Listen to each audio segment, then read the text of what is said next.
Okay, welcome back to another video. Today we have some exciting news regarding the Xbox One jailbreak. 2 days ago we had an announcement from Xbox One Research with a kernel exploit compatible with the Xbox One, SX and Series S and X. So far we've been told that this exploit is a method for gaining user and kernel level execution of System OS. It's likely to be patched soon in the next system update, so today I'm going to show you how to get your console ready, how to block updates, and how to best prepare for this jailbreak. Today is June 11th as I'm recording this video, and it is looking like we're going to get a patch for this later today, so if you're just now seeing this video, this is definitely something you want to get done. Now, we've been told that this exploit only works on the latest firmware, so you're going to have to get your old Xbox out, the Xbox One I'm using today, and update it to the latest firmware. If you're watching this video a few days after it was released, or maybe a few weeks, or any time in the future,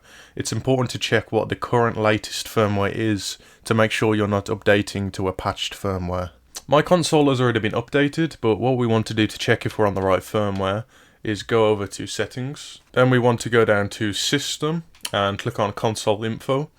And then we can see here the OS version should be 10.0.25398, and then the bit we're looking for at the end is where it says .4478, and this is the latest firmware that this kernel exploit can take advantage of. Once we've confirmed we're on the correct firmware version, we want to go out and go to Account, go to Sign In, Security and PIN, and then click on Change My Sign In and Security Preferences, and then we want to make sure this is selected No Barriers. If it's on any of these other options, then make sure to change it to no barriers. Next, we want to exit out of this, so pressing the B button, and then we're going to go back up to General, go over to Personalization, and then going down to My Home Xbox, and making sure that this Xbox is set as My Home Xbox. So where it says here, make this My Home Xbox, you want to make sure this is ticked. And that is it for the settings app, so now we can exit out of this once we've confirmed all those settings are correct. And we go over to the Microsoft Store. If there's an update for the Microsoft Store, then go ahead and do that. Then we're going to go to Search, and we're going to come here and search for Game Script. So here we are, it's the little blue one with the icon that says GS, and we want to come over to this and click Get. Okay, so now we can click Got It and go back to the home screen. And here we are, we have Game Script installing, and it's all done.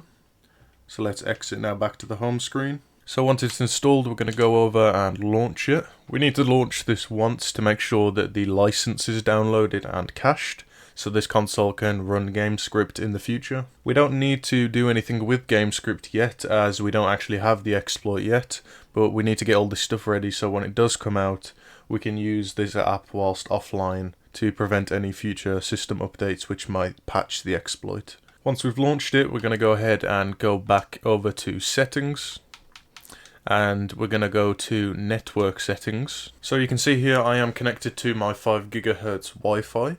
So what we want to do now is go down to Advanced Settings, and then go down to DNS Settings. We then want to change this to Manual and enter the following DNS, being 127.0.0.1.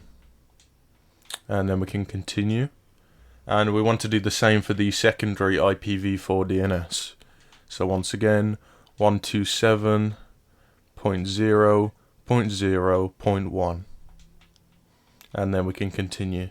Then what we want to do is click B, and it's going to check our connection, and what we're looking for is a prompt that says DNS isn't resolving Xbox server names. If you get this error, then you have done this part correctly, and the Xbox servers have been blocked. And that is perfect. So now we want to go back to Network Settings and click Go Offline. Now you might be wondering, well, if we could go offline anyway, why did we block the DNSs? And that's because I've heard some things about the consoles connecting to the internet again for software updates. So this is going to make sure that if the console does go online for whatever reason, that it can't download the updates anyway. This is basically 2 layers of blocking the updates and access to the Xbox servers. And that is all done on the console, so this console is now ready for the kernel exploit when it comes out.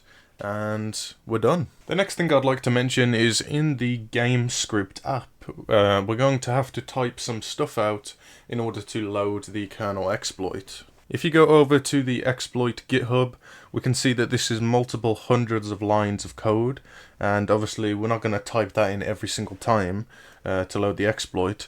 So what it does recommend here is to get a device/microcontroller that can simulate a keyboard, something like a USB rubber ducky or similar, otherwise you have to type a lot manually.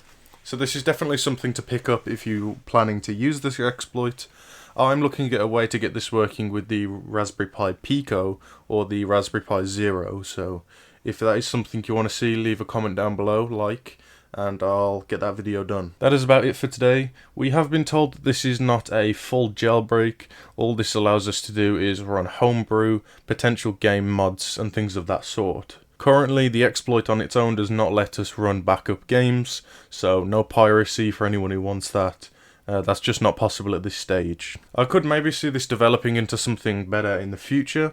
This is definitely a big step, and the biggest thing we've seen in terms of Xbox One jailbreaks and modding since the release of the console 11 years ago. I'm excited to try this exploit out for myself. Make sure to subscribe, because when the exploit does come out, I am going to be making tutorials on how to use it. And that is it for today's video. Thanks for watching, and I'll see you next time.